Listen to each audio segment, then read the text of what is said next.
And the power of that is if you want to scale your business and grow your business and create greater profitability, the number one way you can do that is better price your products, increase the margin in which you're Right. generating, and you're going to be able to double, triple your bottom line. Like in this example, there's a 50% price increase and it's 100% increase in my bottom line income. I just doubled my profit right out of the gates.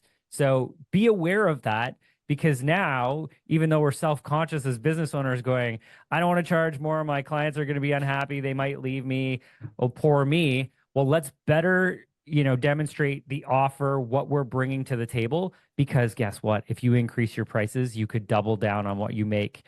And I think if we all understand we're doubling down on what we're making, we can reinvest our profits, help more people, and make the change that we really wanted to. So pricing is a key component to long-term sustained financial success and impact as well.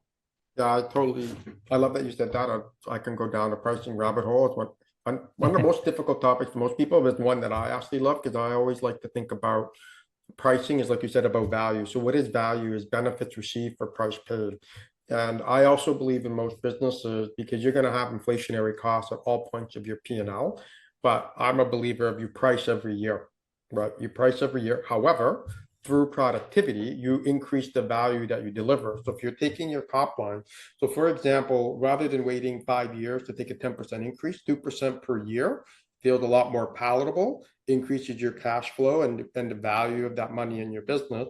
And I also think people should be focused on how do I, leverage technology, automation, so you can get your cost structure more optimized. So you don't have to bloat your organization to chase that revenue, but then find out ways to deliver value that might be high value to the customer, but low cost. So sometimes people bring back an old product. Oh, we'll throw in this course for you. Guess what? You already spent 20 grand making a course with videos.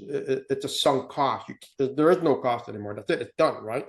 So it's literally a value that's worth lots of money to substantiate. So always looking at, let's say in a membership model, keep increasing your prices, but adding more value into it. And as long as what you add into it, so if you take your price up 3%, but your cost up by 1, you threw in more perceived value, you're still better by 2%.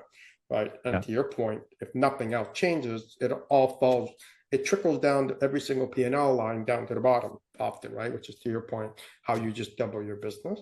The other one that people forget is the effective elasticity, right? So, what goes up must come down. Doesn't always happen. Some things are more elastic. So if you take your price up 1% and your volume goes down 1%, that's a 1-to-1.